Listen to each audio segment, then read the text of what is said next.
On va juste prier un moment. Je vous invite à déclarer ces paroles après moi. Seigneur Jésus, j'ouvre mon cœur à ta parole. Tu m'as appelé à vivre dans la liberté. Et j'ouvre mon cœur. Je veux changer, être transformé par toi et être une source de bénédiction. Au nom de Jésus-Christ. Amen. Bonjour tout le monde. Dieu vous aime. Dieu nous aime. Et parce que Dieu nous aime, il ne veut pas vous laisser dans la misère. Il ne veut pas vous laisser dans le désastre. Il ne veut pas vous laisser dans la solitude. Il ne veut pas vous laisser dans le désarroi. Il ne veut pas vous laisser dans la galère. Il ne veut pas vous laisser dans la pauvreté. Il ne veut pas vous laisser dans la maladie. Il ne veut pas vous laisser vous faire voler par le diable, par l'ennemi de vos âmes. Jésus-Christ est le seul qui a reçu le nom qui est au-dessus de tout nom, au-dessus de toute autorité, au-dessus de tout ce qui existe. Jésus-Christ, lorsqu'un homme, qui qu'il soit, une femme, quelle qu'elle soit, commence à mettre sa confiance dans ce nom de Jésus, sa vie est complètement transformée. La Bible déclare qu'il nous a donné l'autorité légale et la puissance de dominer. Tu ne dois pas être dominé dans ta vie, mais tu dois dominer. Tu dois dominer tout ce qui existe et qui veut contrecarrer la foi dans ton cœur, la foi dans ton esprit. Et ce matin, Dieu m'a établi au milieu de vous pour arracher et pour détruire et pour abattre la puissance de l'ennemi. Et pour pouvoir reconstruire en vous un cœur nouveau, une foi nouvelle. Parce que beaucoup d'entre vous, vous avez été volés par le diable sans même savoir que c'était lui. Beaucoup de gens ne réalisent pas qui est leur ennemi. Et quand vous ne savez pas quel est votre ennemi, vous pouvez chercher ici et là et ne jamais trouver de solution. Parce que vous n'avez pas décelé qui était votre ennemi. Et ce matin, on va aller dans la parole de Dieu, dans 2 Timothée au chapitre 3. Et je devais partager par rapport à une vie de louange. Et certes, je parlerai de la louange, mais je vais parler d'abord d'une vie de persécution. Une vie de persécution. Mais une vie de persécution qui va être rendue impuissante au travers de la parole de Christ et au travers de la louange. La Bible déclare dans 2 Timothée au chapitre 3, et au verset 12, « Or, tous ceux qui veulent vivre pieusement en Jésus-Christ seront persécutés. » La Bible déclare que si tu veux vivre pieusement en Jésus, tu seras obligatoirement persécuté. Si tu veux suivre Jésus réellement dans ta vie, c'est la seule, entre guillemets, mauvaise nouvelle que Jésus-Christ nous a dite, c'est que nous serons persécutés. Mais même dans ce qui apparaît être apparemment une mauvaise nouvelle, Jésus-Christ a dit qu'il a déjà vaincu pour nous. Mais la Bible dit donc que tous ceux qui veulent vivre pieusement en Jésus-Christ seront persécutés. Ce matin, je déclare au nom de Jésus-Christ que je vais éteindre des traits enflammés du malin dans les vies. Si vous avez soif pour la justice de Dieu, ça veut dire pour voir ce qui est juste, divinement parlant, être manifesté dans votre vie, la justice de Dieu va être opérée en vous. Vous allez être libérés, vous allez être guéris, vous allez être restaurés. Dans ce chapitre de Timothée, Paul commence à dire à Timothée, il y aura des temps difficiles. Et ce n'est pas une nouvelle pour nous. Nous savons que nous sommes dans des temps difficiles. Nous vivons dans des temps difficiles et tout le monde le dit.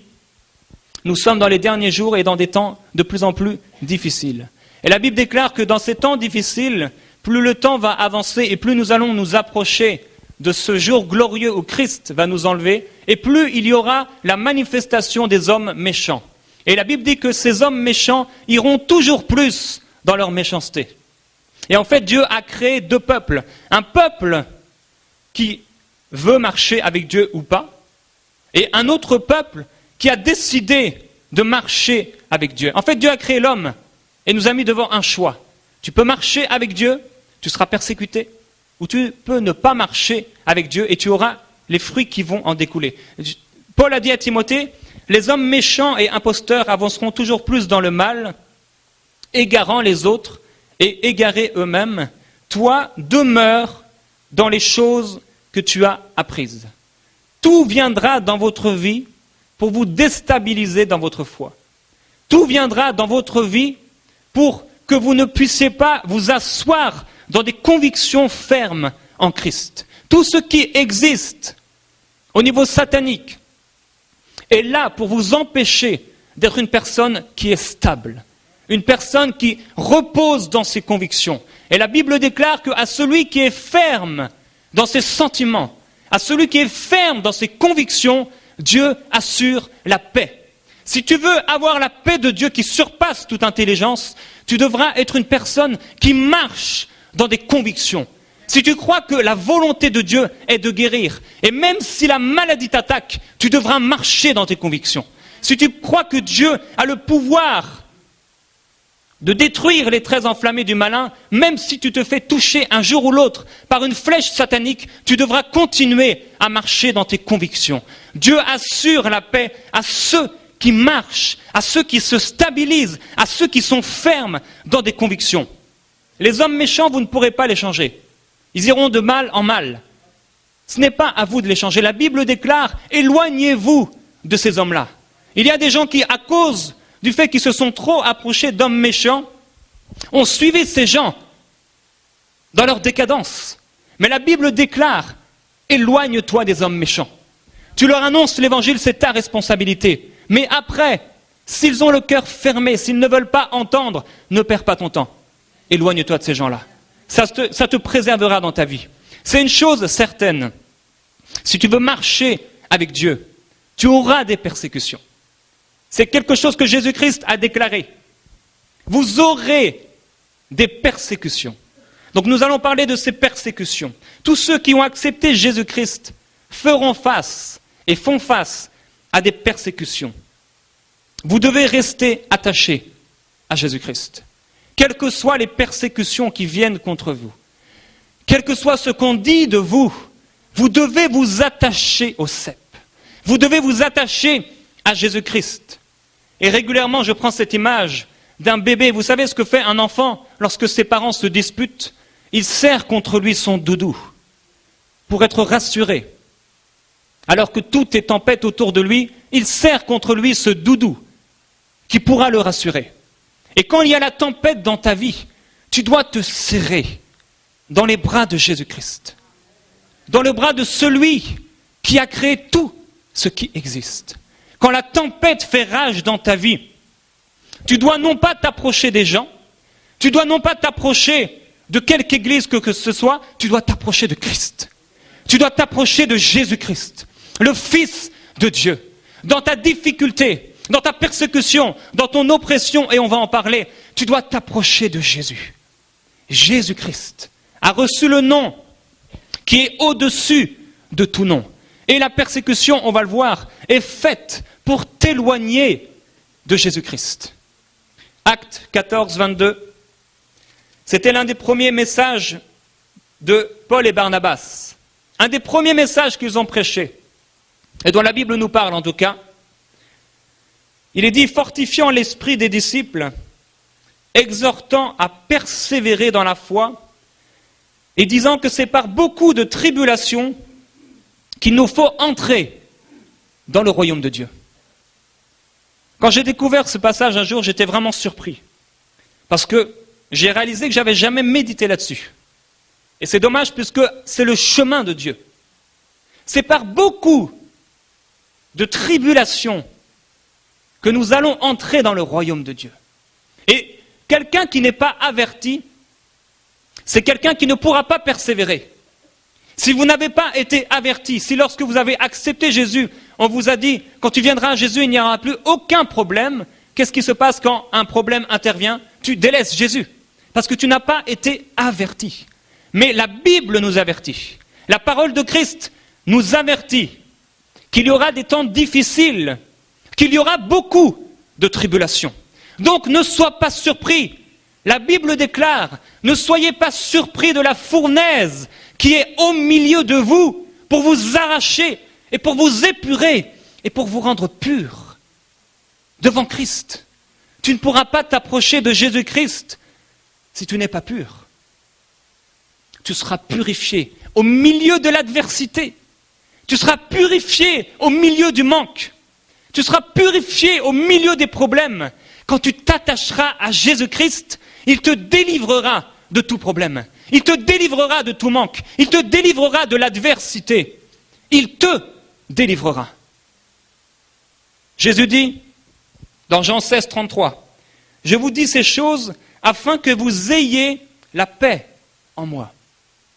Vous aurez des tribulations dans le monde. » Cette parole n'était pas faite que pour les disciples ou les 12 qui le suivaient. Cette parole est pour toi. Si tu veux marcher pieusement en Jésus-Christ, tu auras des tribulations. Tu auras des persécutions. Des choses et des gens et des esprits méchants qui s'élèveront contre toi. Par contre, si tu ne marches pas pieusement en Jésus-Christ, tu seras caressé par le diable. Tranquillement, il t'amènera vers les désirs de ton âme impure. Mais si tu veux vivre pieusement en Jésus-Christ, tu auras des tribulations. La persécution est la porte d'entrée, c'est le chemin d'entrée vers le royaume de Dieu. Voilà pourquoi la Bible déclare, ce sont les violents qui s'en emparent. Vous savez, si vous voulez voir le royaume de Dieu être manifesté au milieu de nous, et sachez que le royaume de Dieu, ce n'est pas la vie chrétienne comme on la voit aujourd'hui. Le royaume de Dieu, c'est la manifestation de la gloire de Dieu dans la vie du croyant. Si tu veux voir la manifestation du royaume de Dieu réellement, telle que la Bible nous montre, tu seras persécuté. Tu vas vivre des tribulations terribles. Les gens se moqueront de toi. Ceux qui étaient tes amis deviendront des ennemis. Les gens qui t'aimaient, les gens qui t'appréciaient aujourd'hui, demain vont te fuir, vont t'oppresser, vont t'en vouloir. Voilà, si tu veux vivre pieusement en Jésus-Christ, ce par quoi tu vas passer. Mais ce n'est pas la finalité. Personne ne sera là pour t'aider. Donc, Jésus a dit, ce sont les violents qui s'emparent du royaume de Dieu. Le royaume de Dieu, si tu veux le voir être révélé dans ta vie, tu ne pourras pas le voir si tu es mou. Les mous n'héritent pas du royaume de Dieu. Seulement ceux qui sont violents, les gens qui laissent passer le temps et les circonstances et qui s'assoient tranquillement à l'église sans rien faire et sans chercher jour après jour le royaume de Dieu, sont des gens qui ne verront pas le royaume de Dieu. Oui, ils verront Dieu, ils seront sauvés, mais ils ne verront pas le royaume de Dieu manifesté dans la vie présente. Le salut n'est pas seulement être sauvé.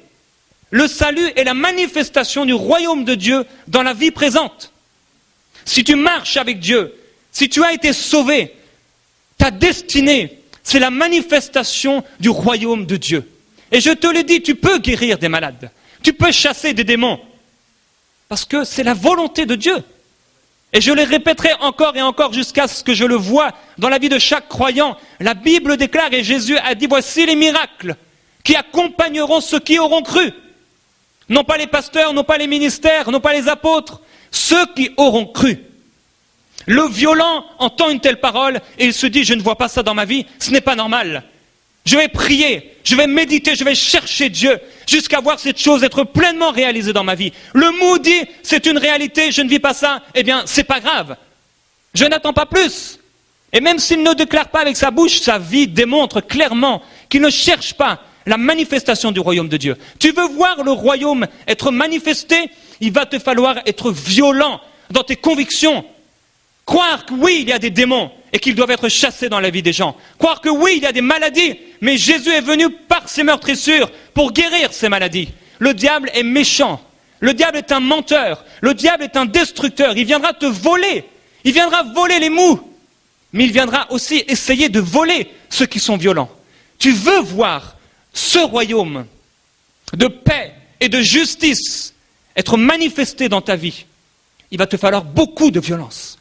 Beaucoup de violence dans l'adversité. Il va te falloir plus de violence que le royaume des ténèbres n'en a. Mais grâce à Christ, la Bible déclare que nous sommes plus que vainqueurs par Christ, qui nous fortifie. Mais pour cela, il faut se faire fortifier par Jésus-Christ. Il faut passer du temps avec Jésus-Christ, parce que je te le dis, tu n'es pas plus que vainqueur dans le naturel si tu ne t'approches pas de Jésus-Christ. C'est une réalité spirituelle pourtant dans ta vie, mais tu ne te l'es pas appropriée. Tu peux t'approprier la parole de Christ. La Bible dit dans Luc, au chapitre 22, au verset 36, Jésus a dit à ses disciples, alors qu'il allait sur ce chemin de la tribulation, Luc 22, 36, « Maintenant, au contraire, que celui qui a une bourse la prenne, et que celui qui a un sac le prenne également. Que celui qui n'a point d'épée vende son vêtement et achète une épée. Car je vous le dis, il faut que cette parole qui est écrite s'accomplisse en moi. Il a été mis au nombre des malfaiteurs, et ce qui me concerne est sur le point d'arriver. » Il a dit aux disciples, maintenant, au contraire. Donc, Jésus a déclaré juste avant sa mort et sa résurrection que nous allions entrer dans un temps nouveau, une nouvelle dispensation, une nouvelle alliance. Et dans cette alliance, il faudrait que nous soyons armés d'une épée. Ils dirent, Seigneur, voici 2 épées. Et il leur dit, ça suffit. Après être sorti, il alla selon sa coutume à la montagne des Oliviers.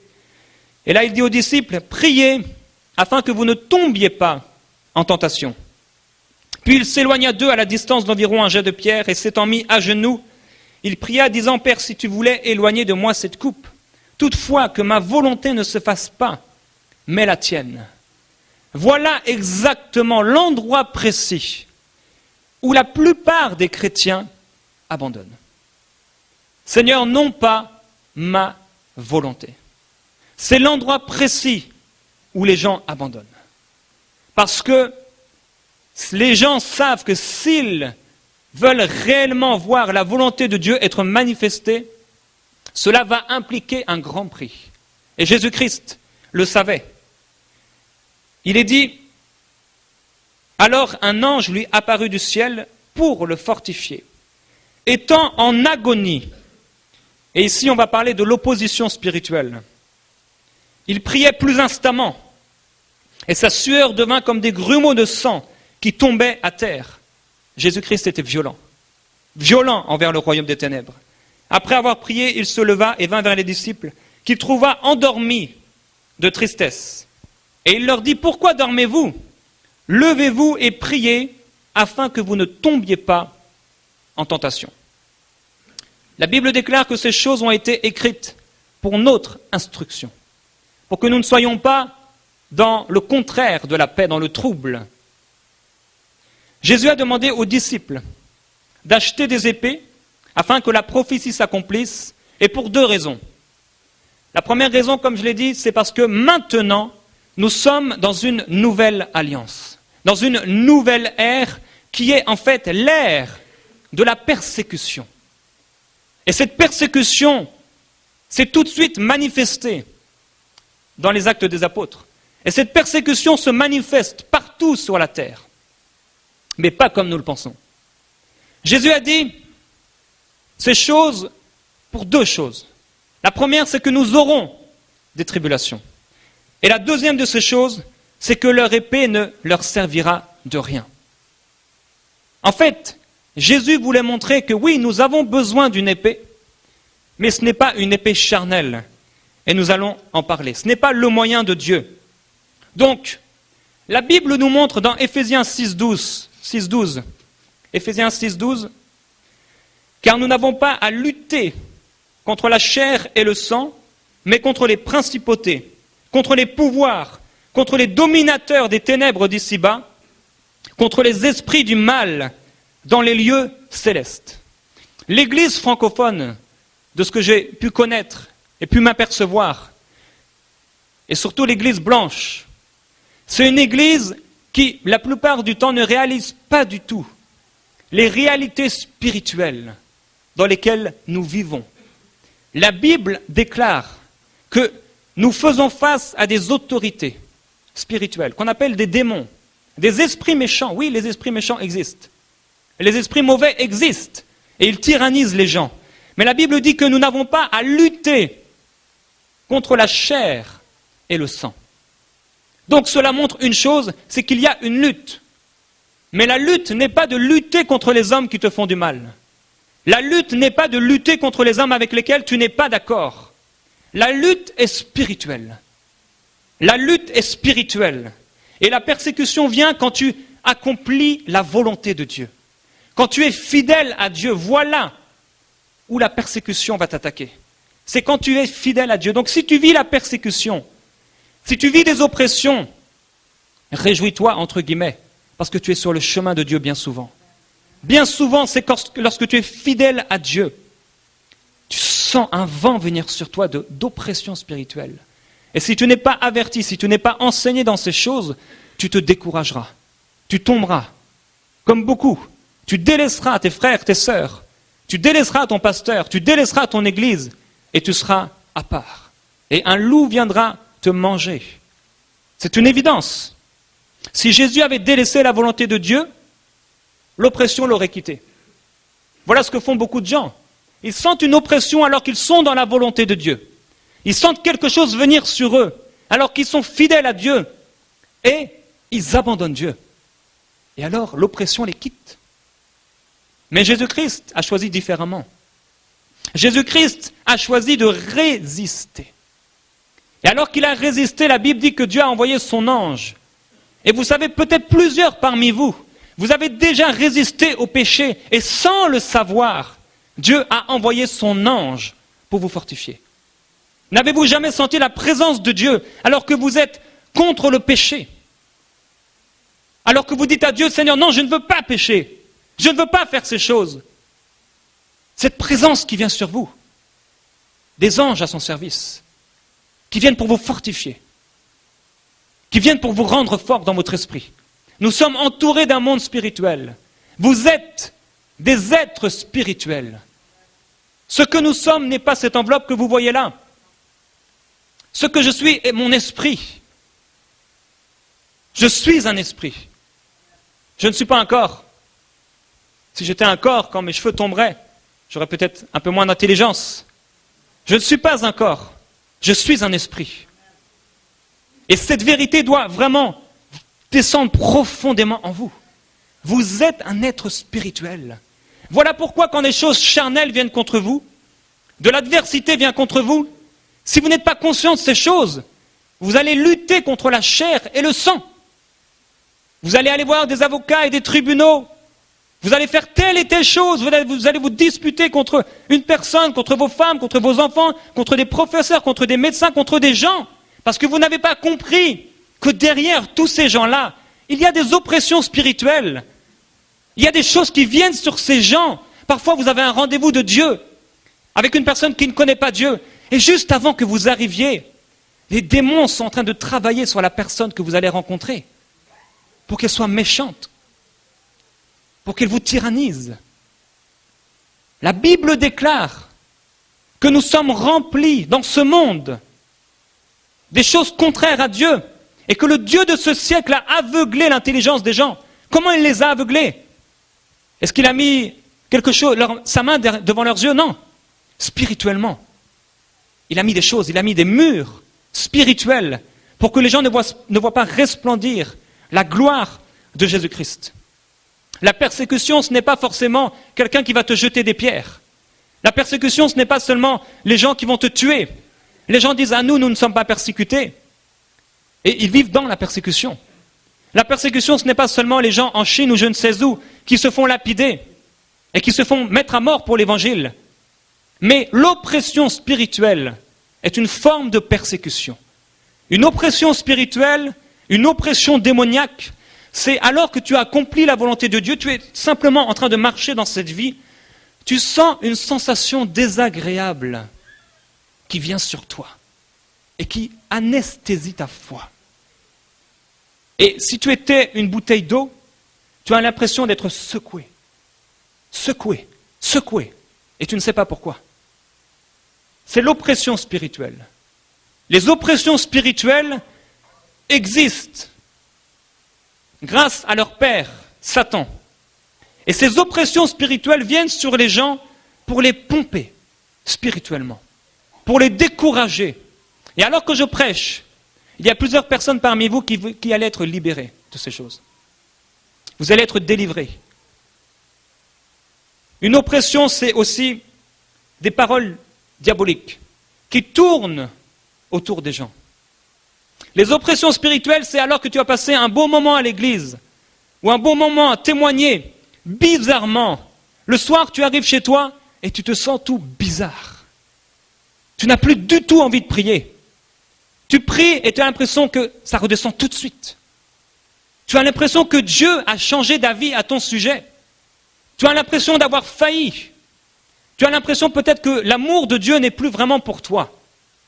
Tu as l'impression que tu as peut-être fait quelque chose de mal. Oppression spirituelle. Tout ce qui vient de Satan est un mensonge. Des oppressions spirituelles qui viennent sur la vie des gens. Et une église, pour être forte, c'est une église qui doit connaître ces choses. Si tu ne sais pas qu'il y a des oppressions spirituelles qui viennent dans la vie, et il y a tellement de chrétiens que j'ai rencontrés qui sont constamment remplis de ces oppressions spirituelles, et ils sont complètement découragés. Tu peux leur prêcher la foi, ils ne croient pas. Tu peux leur prêcher la volonté de Dieu, ils ne la savent pas, ils ne la connaissent plus, parce qu'ils se sont laissés mentir. Ils se sont laissés voler par Satan. Une oppression spirituelle, c'est non seulement ce que tu peux ressentir dans ton corps, mais c'est donc des paroles qui vont contraires à la parole de Dieu. Il y a des oppressions spirituelles qui viennent comme un découragement. Amener une personne qui marche avec Dieu dans un état de découragement. Et souvent quand tu es découragé, tu dis, je ne sais pas pourquoi je suis découragé. Je ne sais pas pourquoi je suis comme ça. Esprit de découragement. Esprit de découragement qui amène les gens qui marchent avec Dieu à être par terre. Mais la Bible déclare, fortifiez vos genoux abattus. Fortifiez-vous par la toute-puissance de Dieu. Il y a dans ce monde, je le répète parce que j'ai l'impression que vous avez du mal à le croire, des esprits méchants qui agissent contre les incroyants et qui viennent parfois contre les enfants de Dieu. Les amener dans des positions où ils ne pourront plus marcher dans la foi. Il y a des esprits de découragement donc, qui viennent sur les gens et les amener à être découragés. Et si tu es découragé et que tu ne connais pas quel est ton ennemi, tu vas chercher partout ton ennemi. Tu le chercheras dans ton travail. C'est peut-être à cause de mon travail. Tu le chercheras dans ta femme, dans ton conjoint, dans tes enfants. Mensonge diabolique. Tu te trompes d'ennemi. Oppression spirituelle qui te ment et qui veut t'amener par terre et qui veut amener la division dans ta vie. Si tu ne connais pas ton ennemi, tu vas te battre contre une personne qui n'est pas ton ennemi. Tu te battras contre la mauvaise personne. Voilà comment vous voyez des fois des gens qui jouent au soccer et qui mettent le ballon contre leur camp. Mauvais ennemis. Et il y a des gens comme ça qui se battent jour après jour contre le mauvais ennemi. Ils se battent contre des pasteurs, ils se battent contre des frères, ils se battent contre des sœurs, ils se battent contre des doctrines, ils se battent contre des gens au travail. Mauvais ennemi. Il y a des oppressions spirituelles qui sont des oppressions de rejet, qui amènent toujours quelqu'un à se sentir rejeté. Les gens ne m'aiment pas. J'ai fait quelque chose de bien, personne ne m'a rien dit. J'étais là fidèle, personne ne m'a rien dit. À l'église, personne ne m'a invité. Les gens à l'église ne m'aiment pas. Quelqu'un m'a dit cette semaine qu'il a trouvé des gens plus justes dans le monde. Il n'en a trouvé aucun dans l'église. Mensonge diabolique. Mensonge démoniaque qui amène les gens à quitter l'église. Mensonge de l'ennemi qui amène les gens à être rejetés. Personne ne m'aime. Personne ne me comprend. Je suis seul et abandonné de tous. Mais la Bible déclare que même Jésus-Christ, abandonné de tous, s'est remis entre les mains du Père et a continué à accomplir la volonté de Dieu et à aimer les gens. L'apôtre Paul a été délaissé, mais il disait, je n'ai pas été abandonné. Et la Bible déclare que même celui qui est abandonné ne le sera pas par Dieu. L'esprit de rejet est un mauvais esprit qui amène les gens et qui tourne autour de la vie des gens et leur susurrer des pensées. Cette personne ne t'aime pas. Ton mari ne t'aime plus. Tes enfants vont tomber. Mensonge de l'ennemi. Et comme dans le jardin d'Éden, le diable a pris une parole de Dieu et l'a tordue. Et ces images nous montrent des choses qui sont réelles. Jésus était là, dans l'agonie, il y avait des grumeaux de sang. Un ange est venu les visiter. Toi, tu peux être dans l'agonie, il n'y aura pas de grumeaux de sang. La Bible dit, vous n'avez pas encore résisté contre le péché jusqu'au sang. Il n'y aura peut-être pas d'ange visible devant toi. Adam et Ève étaient là dans le jardin. Peut-être que, et je pense que oui, personne n'a vu un serpent ici lui parler. Mais Dieu nous a montré ces choses pour notre instruction. Il y a un serpent. Il y a des esprits méchants qui viennent contre les chrétiens leur faire croire des mensonges. Et quand ces gens commencent à croire ce mensonge, ils ont l'impression que c'est eux-mêmes qui sont à l'origine de ces pensées. Et là, le diable a réussi. Esprit de séduction. L'esprit de séduction vient sur une personne, et souvent par rapport à des failles dans son caractère, et va séduire cette personne dans la faille qu'il a trouvée. Et va amener cette personne à tomber et à être découragée. Combien d'enfants de Dieu ont été tellement encouragés lorsqu'ils sont venus à Jésus. Ils ont dit, je vais gagner des âmes. Et ils ont témoigné à tout le monde. Mais pourquoi ils ne témoignent plus aujourd'hui? Parce qu'ils se sont laissés avoir par des esprits méchants de découragement. Il y a un monde démoniaque qui est plus réel que ce que vous pensez. Il y a des gens qui sont possédés, des non-croyants. Mais il y a aussi des croyants et des chrétiens qui sont oppressés par l'ennemi. La Bible le déclare, des oppressions qui viennent sur la vie des gens, pour les ramener comme des moins que rien. Esprit de rejet qui te dit que jamais tu ne pourras prospérer, jamais tu ne pourras réussir, que tu n'auras jamais de travail, que tu auras toujours le moins, parce que toute ta famille l'a eu. Esprit méchant de mensonge, esprit de rejet, mensonge de l'ennemi. Il y a des esprits de peur qui viennent sur les gens. Et ces gens ont peur de la maladie.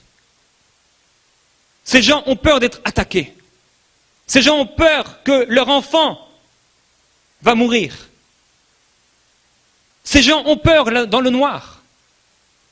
Esprit de peur. Ces gens ont peur. Et ils entendent ces pensées, ils ont ces pensées en eux. Et si vous les ruminez, si vous commencez à ruminer les mensonges diaboliques, ces mensonges vont tranquillement s'installer en vous, puisque ces mensonges sont une graine qui peut ou qui ne peut pas prendre semence en vous. C'est vous qui choisissez. Il y a un homme qui a dit, on ne peut pas empêcher à des oiseaux de voler au-dessus de nos têtes, mais on peut les empêcher de faire un nid sur notre tête. Ces oiseaux, ce sont des oiseaux de malheur qui tournent autour des gens. Et s'ils ne trouvent pas dans cette personne un cœur qui est convaincu, une personne qui est ferme dans ses sentiments, il va courir, il va voler autour de lui, autour de lui, autour de lui, et cette personne va commencer à ruminer des pensées qui sont contraires à la parole de Dieu, et le diable aura gagné, comme avec Adam et Ève. Là, c'était un esprit d'orgueil, le même esprit qui avait atteint Satan, Lucifer, le même esprit dont nous parle Ésaïe 14, Ézéchiel 28, quand Satan a dit « Je m'élèverai au-dessus du trône de Dieu ». De la même façon, cet esprit méchant, Lucifer, a essayé de faire tomber Adam et Ève par le même esprit méchant, esprit d'orgueil. Vous serez comme Dieu. Et ils sont tombés bien moins bas que Dieu. Et ils ont été déshabillés de leur gloire. Les esprits méchants sont méchants. Et s'ils peuvent vous tuer, ils le feront. Par votre ignorance et par votre manque de persévérance. et par votre manque de foi, et par votre manque d'amour. Si vous êtes ignorant, vous allez mourir, c'est ce que dit la Bible. Mon peuple périt parce qu'il lui manque la connaissance.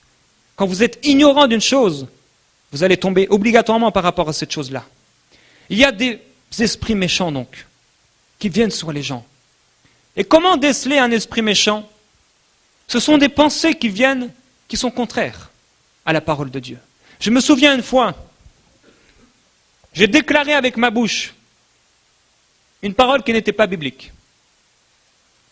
J'ai vu un frère qui réussissait et qui était béni, et j'ai dit, lui il est béni, moi je ne le suis pas. Une parole. Une simple parole qui avait commencé à germer en moi, au point que je la déclare. Cette semaine-là, j'ai vécu des oppressions. Je me sentais mal, tellement mal. Je n'arrivais plus à prier. Je n'arrivais plus à méditer la parole de Dieu. Je n'arrivais plus à louer comme j'aime le faire à la maison et que je crie de tout mon cœur. C'est pour ça que j'ai toujours habité en maison. Je n'arrivais plus à faire toutes ces choses. Et je ne savais pas pourquoi. Et là, le Seigneur m'a ramené à prendre la scène, la Sainte Seine, la communion. Et à peine j'avais pris cette communion, le sang de Jésus-Christ avait fait briser la puissance de l'ennemi. J'avais réalisé que je m'étais fait voler par une parole que j'avais dite. Et le Saint-Esprit m'a montré quelle était cette parole. Un esprit d'infériorité. Combien de gens se font voler par l'esprit d'infériorité, en disant que les autres sont meilleurs que toi. Quand tu as de telles pensées, sache que tu n'es pas dans l'amour. Donc c'est une parole démoniaque. Tu la décèles. Et quand le diable est décelé, le diable est désarmé. Quand le diable est décelé, le diable est mis à nu. Il est comme tout nu. Tout ce que tu as à faire maintenant, c'est prendre une parole d'autorité contre ces choses et commencer à déclarer la parole de Dieu et à te mettre à louer Jésus-Christ. Donc une oppression, ce sont parfois des paroles diaboliques qui viennent contre la vie des gens, mais la Bible déclare résistez au diable et il fuira loin de vous. Quand vous avez des paroles de découragement, quand vous avez des paroles qui sont contraires à la parole de Dieu, quand des paroles vous disent non, toi tu ne peux pas chasser des démons, toi tu ne peux pas guérir des gens parce que tu n'es pas ceci, tu n'es pas cela, etc., etc., qu'est-ce que tu vas faire? Résiste. Résiste à ces paroles. Et tu ne pourras pas résister avec ta chair. Tu ne pourras pas résister avec ta force. Tu ne pourras même pas résister grâce à ton église ou à ton école biblique. Tu vas résister avec la parole de Dieu. Cette parole, c'est notre fondation. C'est notre colonne vertébrale. Si tu veux résister, il va te falloir trouver une parole de Dieu. Et le Saint-Esprit, la Bible dit qu'il est là pour nous enseigner toutes choses. Le Saint-Esprit est là pour t'enseigner, pour te révéler des choses, alors que tu es dans l'adversité, alors que tu te sens mal et tout bizarre. Combien de gens ici même, vous êtes donné un point, une barrière, avec laquelle vous n'arrivez pas à franchir. Vous vous dites, ma vie spirituelle, c'est ça. Et de toute façon, Dieu m'a appelé à ça. Et je n'irai pas plus loin. Mensonge démoniaque. Tu dois porter beaucoup de fruits. Dieu t'a créé pour louer son nom. Pour glorifier son nom. Et comment Dieu est glorifié? La Bible déclare qu'il est glorifié par nos fruits. Dieu t'a créé pour porter beaucoup de fruits. Énormément de fruits. Lorsque tu vas atteindre le moment où tu vas aller à Jésus, il faudra que tu aies beaucoup de fruits avec toi. Tu vas aller au ciel et plein de tes fruits. Seigneur, regarde mes fruits. C'est grâce à toi. C'est juste grâce à toi. Oui, j'étais dans l'adversité. Oui, peut-être je me sentais inférieur, mais j'ai résisté à ces pensées mauvaises. J'ai résisté à l'infériorité. J'ai résisté à ce qui me disait, tu vas tomber, tu vas tromper cette personne, tu vas encore tomber dans le mensonge, tu vas revenir à ce que tu étais, tu ne réussiras pas. Tu n'iras pas jusqu'au bout, parce que tu n'es pas quelqu'un de fidèle. Mensonge démoniaque. Tu diras, j'ai résisté. J'ai combattu le bon combat, parce que tu es dans un combat. Tu es dans une lutte, qui est une lutte spirituelle. Et plus l'Église va grandir, et plus ta vie spirituelle, tu vas avoir envie qu'elle grandisse, et plus tu seras attaqué. J'ai connu des gens qui ont été dans des endroits où l'évangile n'avait pas été prêché. Ils ont été attaqués. Mais attaqués, je connais un homme à Québec. Il est venu ici il y a bien des années. Et là, alors qu'il commençait à prêcher l'évangile, il s'est passé tout un tas de choses bizarres chez lui. Un homme est venu avec une hache comme ça devant chez eux pour tuer cet homme. Et l'homme a été pétrifié par la puissance de Dieu. Un feu a commencé à se mettre dans leur maison pour les tuer. Il a vu une main de feu comme ça au-dessus de sa porte, de sa maison. Intimidation. Le diable vient intimider les gens. Et si tu n'es pas violent, je t'assure, tu seras intimidé. Tu ne voudras plus annoncer l'évangile. Intimidation qui te dit tu ne peux pas annoncer l'évangile. Mais quelle est la raison logique de ne pas annoncer l'évangile? Y a-t-il une raison logique ici au Québec de ne pas annoncer l'évangile? Quand tu annonces l'évangile, tu sais, il ne se passera rien. Ici au Québec, je n'ai pas vu personne ici dans cette église être mort parce qu'il a annoncé l'évangile cette année. Il n'y a rien de logique à ne pas annoncer l'évangile. Par contre, il y a beaucoup de pensées démoniaques qui viennent te dire pourquoi tu ne peux pas annoncer l'évangile. Et il y a des prédications complètes, sataniques, qui viennent parfois dans la pensée des chrétiens et qui les amènent à ne jamais annoncer l'évangile. Oppression spirituelle, mensonge démoniaque, afin que le croyant, alors que Dieu l'avait appelé à être rempli, épanoui, joyeux, puisse être une personne découragée, horrible dans l'église, ne portant aucun fruit. Nous avons une destinée en Christ. Jésus était en proie à l'agonie. Et cette agonie, ce n'était pas naturel. C'était le monde spirituel qui se déferlait contre lui. Et les disciples se sont endormis non pas à cause de la fatigue, mais à cause de ces oppressions spirituelles. Parce que les oppressions spirituelles viennent vous fatiguer. Elles viennent prendre votre force spirituelle si vous ne résistez pas. Si vous n'êtes pas conscient de ces choses, elles vont venir vous épuiser. Prendre la force qui est en vous. Et ne mettez pas votre foi dans ce que vous ressentez. Ne mettez jamais votre foi dans ce que vous ressentez. Mettez votre foi dans la parole de Dieu. Tellement de gens me disent, je ressens ceci, je ressens cela. Mais tant que tu ressentiras, tu seras par terre. Tu seras par terre. Je te dis, tu as peut-être senti une flamme lorsque tu as connu ta femme ou ton mari, mais si cette flamme n'est plus là aujourd'hui, en toi cas, que tu ne la ressens plus, qu'est-ce qui va se passer? Je ne ressens plus cette femme, peut-être cette flamme, elle ne m'aime plus sûrement. Et là, des pensées mauvaises commencent à venir en toi.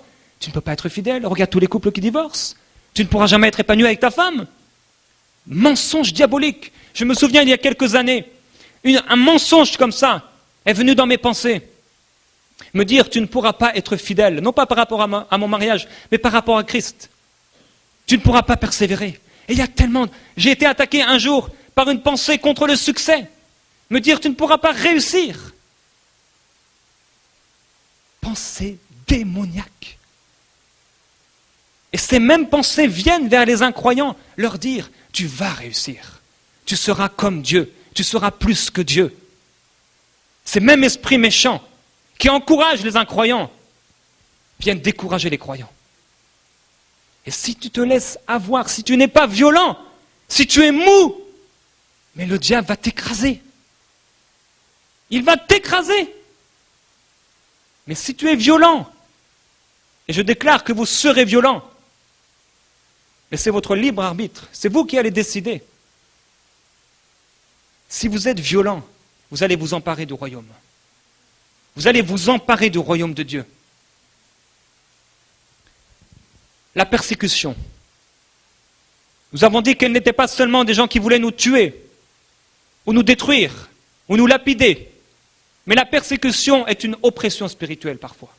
Et bien souvent ici, dans le peuple francophone, en France, au Québec, c'est le même climat spirituel. C'est pas comme en Chine, c'est différent qu'en Corée. C'est un climat ici que nous avons, une certaine forme d'oppression et de persécution, qui peut-être se déguise, mais qui est puissante pour celui qui se laisse avoir par elle. Mais en Christ, nous sommes plus que vainqueurs. Jésus a dit, priez, afin que vous ne tombiez pas en tentation. Le but ultime de la tentation est de nous éloigner de Dieu. Dès que tu es pris par le découragement, tu es en train de t'éloigner de Dieu. Dès que tu es pris par un esprit de rejet, tu es en train de t'éloigner de Dieu. Tout ce qui vient dans ta vie pour t'éloigner de Dieu est une tentation. S'il y a une personne qui vient dans ta vie et tu t'aperçois que plus tu passes du temps avec elle et plus tu es découragé de t'approcher de Dieu, c'est une tentation. Il y a un grand nombre de tentations ici. Tout ce qui t'empêche de croire plus de Dieu dans ta vie, c'est une tentation.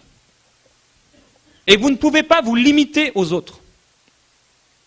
Il y a beaucoup de gens, ils se limitent aux autres parce qu'ils ont les yeux fixés sur les autres, au lieu de fixer leurs yeux sur la parole. Mais je peux te dire, tu peux vivre plus que ton voisin. Ce n'est pas dans le but de vouloir vivre plus que lui.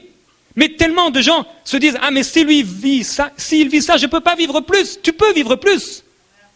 Tant que le royaume de Dieu ne sera pas manifesté dans ta vie, tu peux toujours vivre plus. La Bible dit qu'avec Dieu, nous ferons des exploits. S'il n'y a pas d'exploits dans ta vie, tu dois chercher ces exploits. Tu dois chercher le cœur de Dieu pour que des exploits se passent dans ta vie réellement. Violents. Si tu veux voir le royaume de Dieu, il va te falloir être d'une violence extrême. Et ne pas rechercher la gloire des hommes. Si tu recherches la gloire des hommes, tu te feras casser par les hommes. Tu dois mourir, et c'est ce que j'ai appris, et le pasteur Olivier Durand me l'a appris, ce grand principe. Tu dois mourir à la louange des gens, et tu dois mourir à la critique des gens. Vous devez mourir à ça. Parce qu'aujourd'hui, les gens qui vous louent, demain, ils pourront vous critiquer. Il y a même peut-être des gens ici qui aujourd'hui louent les pasteurs. Et demain, critiqueront les pasteurs. Parce que les gens sont ingrats et méchants. Ceux qui ne marchent pas avec Dieu. Et la Bible déclare, et Paul a dit, il y aura des gens parmi vous, Pierre l'a dit aussi, des gens parmi vous qui se lèveront. Tu dois mourir à la louange des gens. Si tu cherches la louange des hommes, tu ne pourras pas marcher loin avec Dieu. Si tu attends d'être encouragé par les gens, attends. Tu attendras longtemps. Jésus-Christ a dit, je ne reçois pas la gloire des hommes. Il a dit aux pharisiens, je ne reçois pas votre gloire. Aujourd'hui, Jésus reçoit la gloire de ses fils. Ne reçois pas la gloire des hommes. Mais quand les gens te font des compliments, quand les gens t'aiment, quand les gens te bénissent, redonne toute la gloire à Dieu. Pourquoi les gens de ce monde qui vivent dans les hauteurs et dans le succès, ce qu'on appelle, pourquoi ils tombent? Parce qu'ils gardent leur gloire pour eux. Ils n'ont personne à qui la donner. Ils la gardent pour eux, alors ils meurent de l'intérieur. Nous, en Christ, nous avons quelqu'un à qui donner toute la gloire, c'est Jésus-Christ. Quand tu reçois la gloire, ne la garde pas pour toi. Tu ne pourras pas aller beaucoup plus loin. Dieu aura du mal à t'utiliser. Si tu gardes trop de gloire pour toi, tu dois lui donner toute la gloire. Et tu dois mourir à la critique. Tout ce que les gens vont dire de toi, persévère. Persévère sur la parole de Dieu. Marche et construis tes convictions. Reste ferme à tes convictions. Ce n'est pas les autres qui doivent déterminer des limites dans ta vie. Les seules limites dans ta vie sont imposées par ce que tu crois. Donc ce que tu crois doit être bien au-delà des pensées des hommes. Ce que tu crois doit s'établir sur la parole de Dieu si tu veux un fruit divin dans ta vie. Si tu crois que tu es appelé à vivre ça parce que ton père a vécu ça, ou parce que ton frère a vécu ça, c'est malheureux, parce que ce n'est pas le chemin de Dieu. Le chemin de Dieu, c'est cette parole puissante sur laquelle j'ai fondé ma vie. Je me souviens alors que j'avais 14 ans, 15 ans, 16 ans, je lisais ma Bible.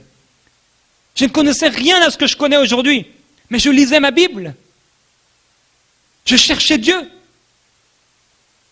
Ma famille ne marchait pas forcément avec Dieu, mais je cherchais Dieu. Et j'ai toujours cherché Dieu. Mais en fait, la Bible déclare que c'est lui qui te cherche. Dieu te cherche et il veut te délivrer aujourd'hui de toute oppression satanique. Dieu t'aime tellement qu'il dit paix dans ta maison. Il dit paix dans ton couple. Il dit paix dans ta famille. Il dit paix dans tes finances. Il proclame le shalom, la bénédiction de Dieu. La Bible dit que la bénédiction de Dieu ne sera suivie d'aucun chagrin. Il n'y aura pas de chagrin dans ta maison, sache-le. Ne crois pas le mensonge diabolique qui dit qu'il y aura un chagrin dans ta maison. Il n'y aura pas de chagrin dans ta maison. La bénédiction de l'Éternel est pour les justes. Je suis juste en Christ. Je suis une nouvelle créature. Voici, toutes choses sont devenues nouvelles. Là où j'échouais avant, maintenant je réussis. Là où je n'arrivais pas à être joyeux, maintenant je suis joyeux. Là où je tombais, le diable me faisait tomber, maintenant je résisterai. Tu es une nouvelle créature. La Bible déclare, toutes choses sont devenues nouvelles. La Bible dit que tout est possible à celui qui croit. Il n'y a rien d'impossible en toi. Il n'y a rien d'impossible pour Dieu. Tout est possible à celui qui croit. Est-ce que tu vas mettre ta foi sur le naturel? Est-ce que tu vas mettre ta foi sur les gens qui te veulent du mal? Est-ce que tu vas mettre ta foi sur ce que tu ressens? Sur le nombre de tes prières exaucées? Sur la qualité de la louange? Sur comment tu ressens Dieu dans ta vie? Mais si tu fais ça, tu es ce que la Bible déclare un homme charnel, un homme psychique. Et la Bible déclare que l'homme naturel, psychique, ne reçoit pas les choses de l'Esprit de Dieu. Si tu veux voir le royaume de Dieu être manifesté dans ta vie, il va te falloir marcher dans la parole de Dieu. Tu marches dans cette parole. Tu déclares cette parole chaque matin. Les gens disent comment je peux prier, comment je peux aller loin avec Dieu, comment je peux marcher dans une louange et une adoration plus grande. Parole de Dieu. Parole de Dieu. Tu prends cette parole et tu la serres contre ton cœur. Comme Marie qui serrait la parole de Dieu contre son cœur. Cette femme, elle aurait pu tuer son bébé. Elle aurait pu dire non, c'est trop dangereux, les gens vont me lapider. Ils vont croire que j'ai eu un enfant hors mariage. Elle a serré la parole de Dieu contre son cœur. Et serre ces paroles contre ton cœur. Comme un doudou. Si les gens te veulent du mal, si les gens te disent des mensonges, tu serres cette parole. Tu dis non, moi et ma maison, nous servirons Dieu. Rien ne pourra me nuire. Aucune oppression. Je suis plus que vainqueur en Christ. Tu déclares cette parole. Il y a des gens, vous avez besoin de vous lever. Il y a des gens, vous avez besoin de déclarer cette parole. Il y a des gens, vous êtes des mous, je suis désolé, vous êtes des mous. Sortez d'ici. Sortez de cet état. La Bible déclare que Dieu ne peut pas supporter les tièdes. Dans sa bouche, parce que Dieu marche avec la foi. La Bible dit que Jésus est le consommateur de la foi. Lorsque Jésus consomme un croyant, s'il ne trouve pas de foi en lui, c'est difficile pour lui. Mais Jésus va consommer ta foi. Et sache que la Bible déclare qu'il a fait de toi une flamme de feu. Tu es une flamme de feu. Tu es le sel de la terre. Tu es la lumière du monde. Jamais Jésus n'a dit de toi que tu étais un perdant. Jamais Jésus n'a dit de toi que tu ne réussiras pas. Jamais Jésus n'a dit de toi que ta famille te pourrira la vie. Jésus a dit dans sa parole, moi et ma maison, nous servirons Dieu. Et même si les gens venaient à te délaisser, même si le naturel te disait contraire à la parole de Dieu, que croiras-tu? Es-tu charnel, t'appuyant sur la chair? Es-tu spirituel, t'appuyant sur cette parole divine, spirituelle? Qu'est-ce qui s'est passé lorsque Adam et Ève ont péché? Ils se sont cachés loin de Dieu. Parce qu'ils se sont rendus compte qu'ils étaient nus. La gloire qui était sur eux est partie à partir du moment où ils ont cru un mensonge de l'ennemi. Quand tu commences à croire des mensonges de l'ennemi, et il y a des gens parmi vous, vous devez les délaisser des mensonges, vraiment. Vous devez les délaisser. Lorsque tu crois ce mensonge, cela va t'affaiblir. Tu vas te sentir tout nu. Parce que la gloire qui était sur toi est partie. Et vous savez, nous sommes des citernes spirituelles. Nous sommes des sources. Et la Bible dit que, dans Proverbes, que dans notre ventre, dans notre esprit, nous avons des chambres. C'est ce que dit Proverbe. Un cœur. Et Jésus a dit, je leur donnerai un cœur nouveau. C'est ce que la Bible déclare, un cœur nouveau. Donc, Tu es un être spirituel et à l'intérieur de toi, tu as une batterie, une source. Mais cette source peut s'évaporer alors que tu marches avec des mensonges. N'avez-vous jamais rencontré une personne, alors que vous étiez en feu, vous commencez à parler avec cette personne et au bout de 15 minutes, vous êtes complètement par terre. Cette personne est venue vous pomper spirituellement avec toutes sortes de mensonges et de choses démoniaques qu'elle vous a déclarées à vos oreilles. Vous n'êtes pas obligé de tout écouter. Nous sommes des citernes spirituelles. Et la Bible dit que nous pouvons nous édifier. Nous pouvons nous fortifier. Comment combattre? Comment résister à ces oppressions, à ces tentations? Beaucoup de gens se découragent parce qu'ils ne savent pas quoi faire face aux tentations, face aux oppressions spirituelles. Donc, qu'est-ce qu'ils font? Ils les subissent. Quand vous ne savez pas quoi faire, quand vous sentez plutôt une oppression spirituelle venir sur vous, qu'est-ce qu'a dit Jésus? Lorsque vous sentez le découragement venir sur vous, qu'est-ce qu'a dit Jésus? Priez. Il n'a pas dit décourage-toi, laisse-toi aller dans toutes sortes de pensées, imagine le pire pour ta vie. Il a dit priez, afin que vous ne tombiez pas en tentation. Je ne parle pas de prière religieuse. Je parle d'une prière appuyée sur la parole de Dieu, une prière de feu, une prière de violent. Lorsque Pierre a frappé le serviteur du souverain sacrificateur, Jésus lui a dit de remettre son épée. Pourtant, il avait dit prenez des épées. Jésus a voulu leur montrer il y a un combat à combattre, mais ce n'est pas charnel, c'est spirituel. Éphésiens 6,10, au reste, fortifiez-vous dans le Seigneur. Soyez forts en Christ. Et par sa force toute puissante, la Bible dit, vous avez reçu déjà tout ce qui contribue à la vie et à la marche avec Dieu, à la piété, à la vie de l'esprit, à la vie avec la parole de Dieu. Vous avez déjà reçu tout ce qui contribue à la vie et à la piété. Si tu veux voir le royaume de Dieu être manifesté, il te faudra la foi en la parole de Dieu. Revêtez-vous de toutes les armes de Dieu, afin de pouvoir tenir ferme contre les ruses du diable, contre les manœuvres du diable, puisque le diable a des manœuvres, et on en a parlé, ses oppressions et ses tentations. Car nous n'avons pas à lutter contre la chair et le sang. Le problème, ce n'est pas les hommes, mais contre les dominations, les autorités, les princes de ce monde de ténèbres, contre les esprits méchants dans les lieux célestes. C'est pourquoi, prenez toutes les armes de Dieu, afin de pouvoir résister dans le mauvais jour et tenir ferme après avoir tout surmonté. Je te déclare, tu vas tout surmonter. L'endroit dans lequel tu es, ce n'est pas l'endroit où tu vas finir ta vie. Tu vas surmonter, tu vas aller bien au-delà, tu vas grandir spirituellement. Tu verras des choses grandes avec Dieu, parce que c'est la volonté de Dieu pour toi. Et il ne s'agit pas de toi, il s'agit de la volonté de Dieu pour toi. Il ne s'agit pas de ta justice ou de ton péché ou de pas ton péché, il s'agit de Christ. Il s'agit de ce que Christ a accompli pour toi. Dieu savait que l'homme, il ne pouvait pas l'utiliser. Il a envoyé Christ pour que Christ devienne justice pour nous. Je n'ai rien à prouver à ce monde. Christ l'a déjà prouvé. Christ a été abandonné, Christ a été injurié, Christ a été délaissé de tous, afin que tu ne marches pas dans l'abandon. Christ a été rejeté, afin que tu ne marches pas dans le rejet. Christ, la Bible déclare qu'il a été tenté en toutes choses comme nous, mais il a vaincu, afin que tu marches en vainqueur.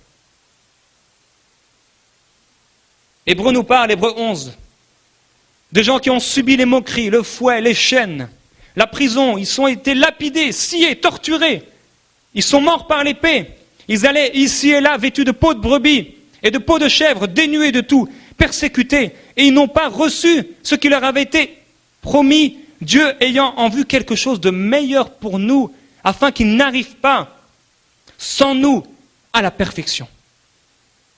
Nous donc aussi, puisque nous sommes environnés d'une si grande nuée de témoins, Hébreux 11, rejetons tout fardeau et le péché qui nous enveloppe si facilement.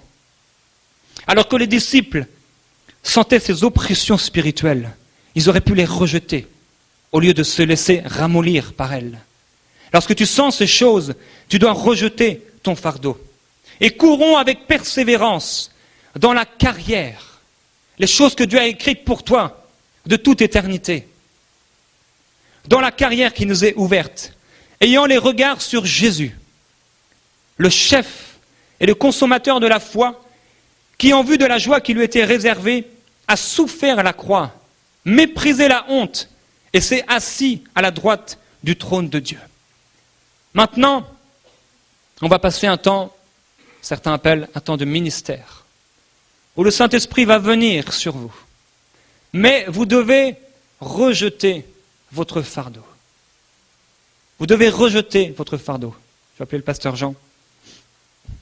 La Bible dit, considérez en effet celui qui a supporté contre sa personne une telle opposition de la part des pécheurs, afin que vous ne lassiez point l'âme découragée. Vous n'avez pas encore résisté jusqu'au sang en luttant contre le péché. Considérez celui qui a supporté contre sa personne une telle opposition. Vous allez vivre, si vous voulez marcher avec Dieu, des oppositions. Mais restez ferme. Marchez dans des convictions. Même si vos propres parents vous disent des paroles contraires à cette parole, même si des amis vous quittent, même d'ailleurs si votre conjoint venait à vous quitter, continuez à marcher avec Christ. J'ai vu des gens, et il y en a, leur conjoint les a quittés, et avec leur conjoint, ils ont délaissé Christ, parce que leur foi était en fonction des circonstances. Mais ta foi ne doit pas être en fonction des circonstances. Ta foi doit être en fonction de la parole de Dieu. Oui, tu vas vivre de l'opposition. Oui, tu vas vivre des tribulations, parce que c'est par beaucoup de tribulations qu'il faut entrer dans le royaume de Dieu. Mais sache que la Bible déclare que le Seigneur s'est délivré de l'épreuve, les hommes pieux. Et rappelle-toi que tu as tout reçu ce qui contribue à la piété et réservé les injustes pour être punis au jour du jugement. La Bible nous montre une image. Il y avait Paul et Silas qui étaient là, et j'en ai déjà parlé. Ils avaient été persécutés. Ils étaient en plein dans la volonté de Dieu, en train d'annoncer l'évangile. Ils faisaient exactement ce que Dieu leur avait montré, comme les disciples qui ont été de l'autre côté et qui ont fait face à une tempête et qui étaient au cœur de la volonté de Dieu. Et la Bible dit qu'ils ont pris Paul et Silas. Ils les ont dénudés. Ils étaient tout nus devant tout le monde. Et on les a frappés. On les a maltraités. Et alors qu'on les a maltraités, on les a jetés comme des chiens en prison. Mais dans la prison,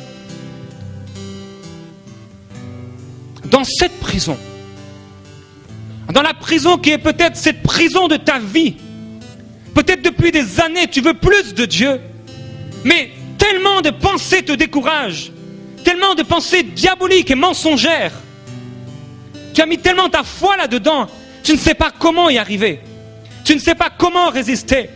La Bible montre que l'apôtre Paul et Silas, alors qu'ils avaient les chaînes aux pieds, qui leur serraient les pieds, alors qu'ils saignaient et qu'ils avaient mal, alors qu'ils étaient dans la nuit et les ténèbres, alors qu'ils étaient abandonnés par tous, et pourtant ils faisaient la volonté de Dieu, et ils auraient pu dire, mais Seigneur, j'ai fait ta volonté, pourquoi je vis tout ça?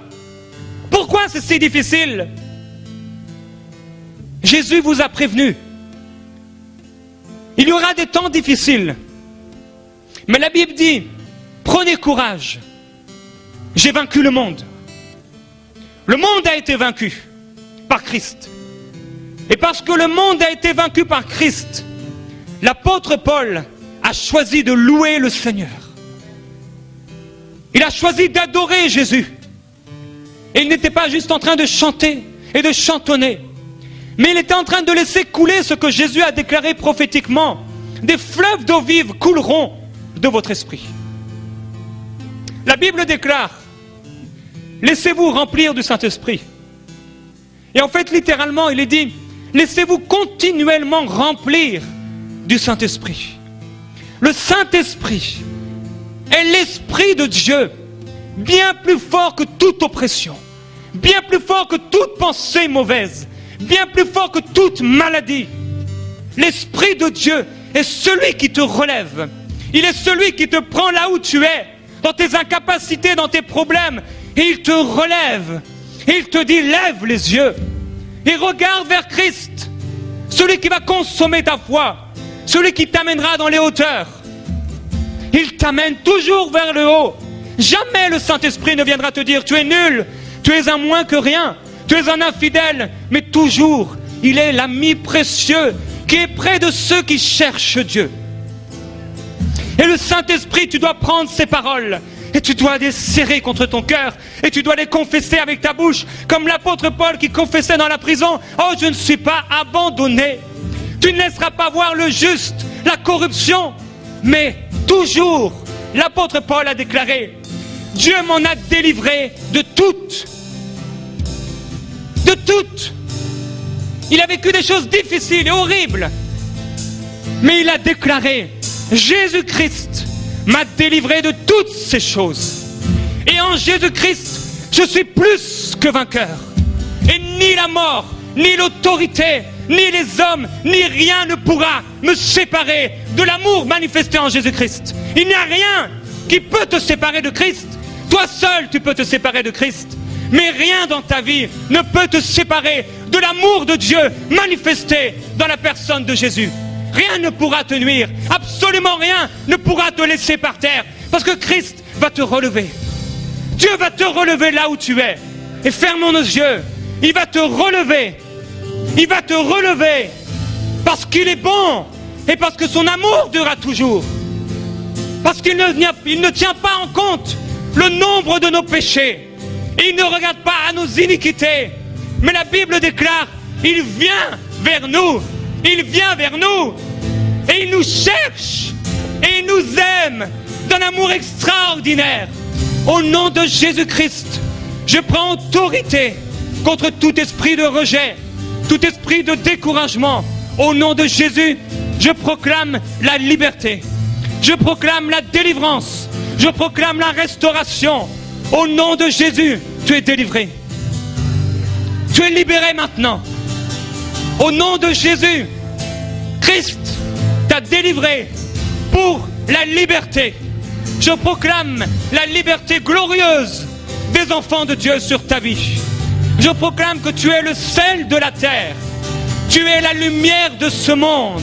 Tu es la tête et tu ne seras jamais la queue. Tu es en haut et tu ne seras jamais en bas. C'est à toi de placer ta foi en Jésus-Christ. Sache-le, mets juste ta foi en lui. Commence à dire, Jésus, oui, je ressens des choses, ou peut-être je ne ressens rien, mais je crois fermement que cette parole est vraie. Et j'appuie ma foi, non pas avec ce que je ne ressens pas, mais j'appuie ma foi sur cette parole de Dieu. Sur cette parole de Dieu. Je serre ta parole contre mon cœur. Oh, ce que tu as déclaré arrivera. Ce que tu as parlé sur ma vie interviendra. La Bible dit que même Job, qui n'était pas né de nouveau, Dieu lui a donné 2 fois plus.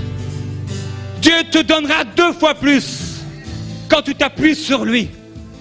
Il en sera fait en fonction de ta foi. Si tu crois, tu verras la gloire de Dieu. Si tu crois, je te l'assure, prophétiquement, de la part de Dieu qui m'a établi pour votre édification, pour votre perfectionnement, si tu crois, tu verras la gloire de Dieu. Tu verras des choses extraordinaires se passer dans ta vie. Tu verras sous tes mains des gens être guéris. Tu verras des gens et des familles être restaurés par la puissance de Jésus-Christ. Juste parce que tu mets ta foi en lui. Si tu places ta foi sur Jésus, tu verras les choses les plus extraordinaires se passer dans ta vie. Tu verras le succès dans ta vie. Tu verras la vie. Tu verras la joie. Tu verras la justice être pleinement manifestée dans ta vie. Mais sache qu'il te faudra beaucoup de courage. Il te faudra beaucoup de courage. Il te faudra placer ta vie et ta foi sur Christ. Dieu t'a appelé dans cette vie à déclarer ses œuvres, à vivre ses œuvres. La Bible dit que Dieu a écrit de toute éternité des projets et des plans afin de nous donner un avenir et une espérance. Dieu te donne un avenir aujourd'hui. Commencez à déclarer. Commencez à déclarer. Levez-vous et déclarez ce que Dieu a dit sur votre vie.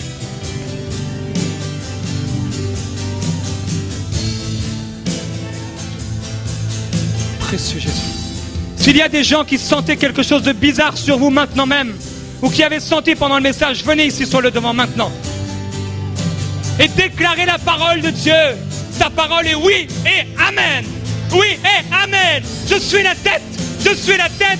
Je suis béni. Oh, la Bible déclare qu'il nous a bénis de toute bénédiction. Il nous a bénis de toute bénédiction. Il nous a bénis de toute bénédiction. Commencez à déclarer, je suis béni. Je suis béni. Je suis béni. La Bible déclare que Dieu est amour. Et parce qu'il est amour, il a envoyé son Fils unique mourir sur la croix pour nos péchés. Déclarez, Dieu, tu m'aimes. Tu m'aimes. Tu m'aimes. Tu m'aimes.